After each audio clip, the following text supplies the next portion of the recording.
Campfire Story.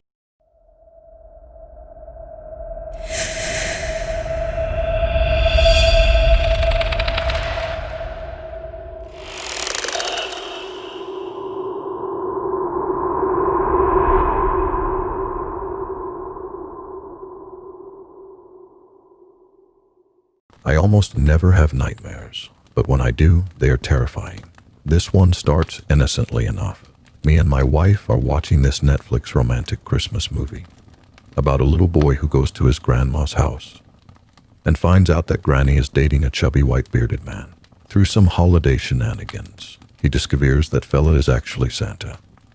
And they go on a very nice adventure, and the little boy wakes up on his bed, not sure if everything was real, but with some indication that it all happened. You know, the usual stuff.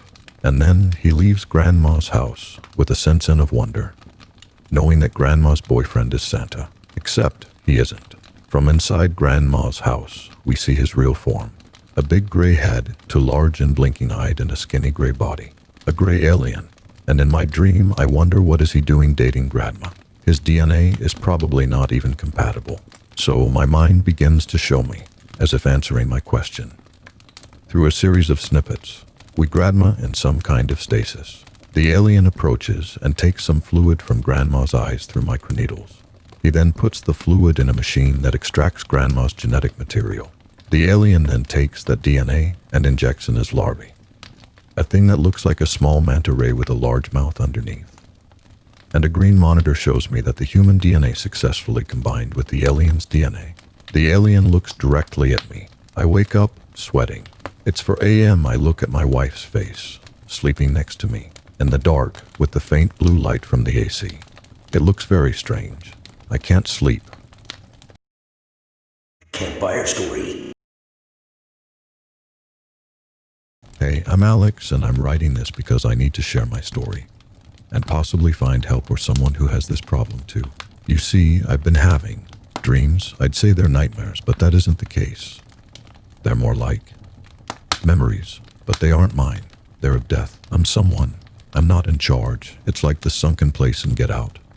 Like I'm watching a movie in a theater. I had my first one of these when I was around 12 years old. I woke up in a room I wasn't at all familiar with. I stood up and noticed there was a girl lying next to me, and that I was 6 feet tall instead of 56. I was a man, a pretty average build with long brown hair, green eyes and a pointy nose. He looked about 25 years old and has a tattoo on his right shoulder.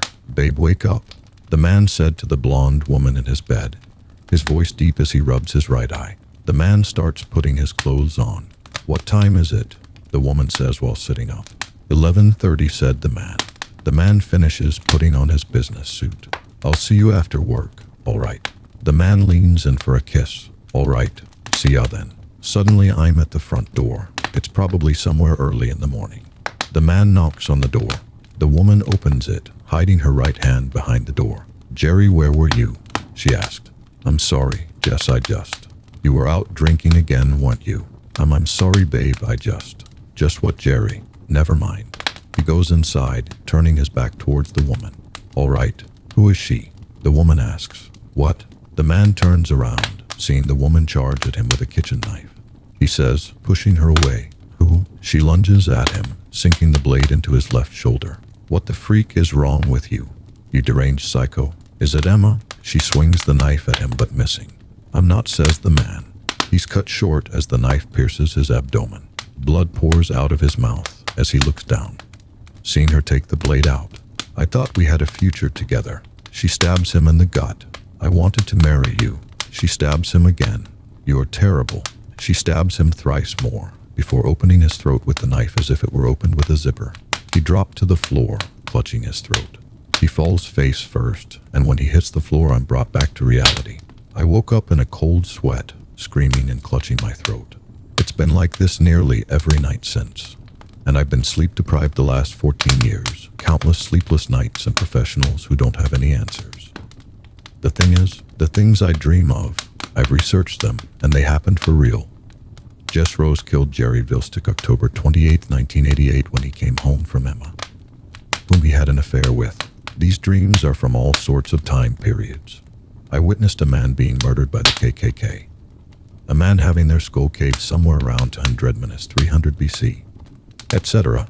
If you want to hear more, be that dreams or what it does, to let me know. Campfire Story. I worked for Disney Productions at one point. Around 12 years ago, I worked there as a janitor and sometimes got to see what they were up to. One day I was doing my rounds and I saw a new movie being pitched. A new Toy Story movie. Toy Story, Slaves of the Living. I was alarmed by this because the movie pictured the toys getting jealous of Andy's new toy. So they slaughtered it and ate it. It chilled me to the core. The guy even had a few pilot scenes. He was fired on the spot and they got rid of the tape. I found out that all the guys who seen it were dead around 2 weeks before I quit my job, so 2 months after the incident. A guy from the board said, "I'll triple your pay if you clean that room." He gave me the keys to the bin. The bin was an old room full of old shit we never took. It was surprising to be trusted with this kinda job. I took it for the triple pay. I unlocked the door, and as it creaked open, I heard the guy say he will be surprised. Any idiot who went in never came out. The toys got him. I went in anyway and shut the door. I found a ton of old tapes. Some normal, some weird shit. Pocahontas 3, Moana, whatever the hell that was. But I also found things like Wall-E Origin. When they run out of organic food on the ship, they start making humans as food, and nobody knew they were cannibals. That weird-ass Toy Story movie. I watched it. The pilot quality was ass, but the graphic imagery was on point. The new toy was burned and eaten by the other toys. Then they made a satanic symbol, knocked out Andy and tortured him for hours. I ran before the movie ended. A song played, a reel-to-reel of Andy and Woody's relationship with a terrifying background noise, causing horrible ear pain. I collapsed. I was in a hospital when I woke up. My ears completely bled and one eardrum ruptured. I'm lucky. The tape is going round on the internet now. Cursed MP4 is all you need to do. Download a third-party browser. That's all you need. There's a snake in my boot. Woody is watching though, always watching. Campfire Story.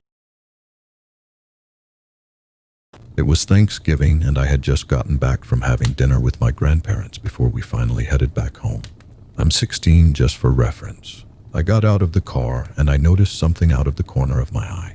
It looked like there was a very skinny and tall black figure standing in my window. Obviously, my brain immediately went into panic mode, but in only a matter of seconds I merely assumed it was clothes hanging on my chair or something. I thought nothing of it and told my mom I was tired, so I would probably be going to bed. I decided to check how my YouTube channel was doing and some other stuff before I fell asleep when I looked up from my phone for a split second to see the figure I saw in the window staring at me. Without hesitation, I began flailing my arms and legs wildly trying to kick it. And I'm not much of a screamer, so I wasn't yelling or anything. So it was just me frantically trying to do whatever the hell my brain was telling me to do. And because my room is so narrow, trying to run away from out wouldn't be an option. So all I could do was try and make it go away by acting like I was having a seizure.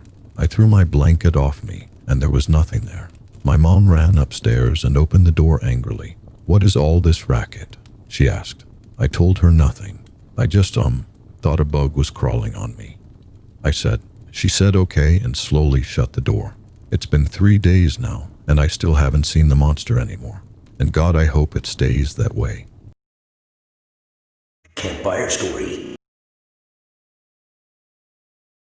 The following document was transcribed from a notebook found in a school building that was searched as part of an investigation into the disappearance of the school's entire student and staff population. If you're reading this, I might be dead.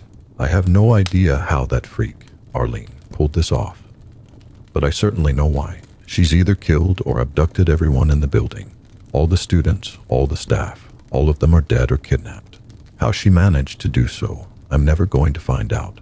She somehow cleaned up all the blood and organs and left no trace. I alone slipped through the cracks. I was in the bathroom at the time of the massacre. I went back to the cafeteria to see her soaked in blood. She saw me and ran for me, laughing madly. I ran away as fast as I could. I ran, but she was always close behind. I holed up in the staff room and scavenged what little food I could find. I sneaked out and hid in the art room. I found this journal in case the police come and I'm not alive anymore. I can hear her sometimes saying things like, "Where are you?" Sweetie? And come on out, I won't hurt you. She's getting close. She may still be here if you find this. Please get out of here while you can. Tell my mom, my dad, my sister, and my brother that I'm sorry. She's at the door. God help me. I don't want to die. No other entries were found written in the journal. The whereabouts of the author are unknown. The one written name was matched to a student in the school. An arrest warrant has been put out, and a manhunt is currently underway. Forensic analysis of the school indicates trace amounts of blood. DNA testing reveals a match to multiple students and staff at the school. All students and staff, sans the journal's author, have been declared legally dead. Further investigation pending. A large reinforced steel trapdoor was discovered in a storage room in the school's auditorium. No records of such a trapdoor exist anywhere, even in the building schematics. Requests by police department to attempt to open the door and explore any structure beneath are pending approval.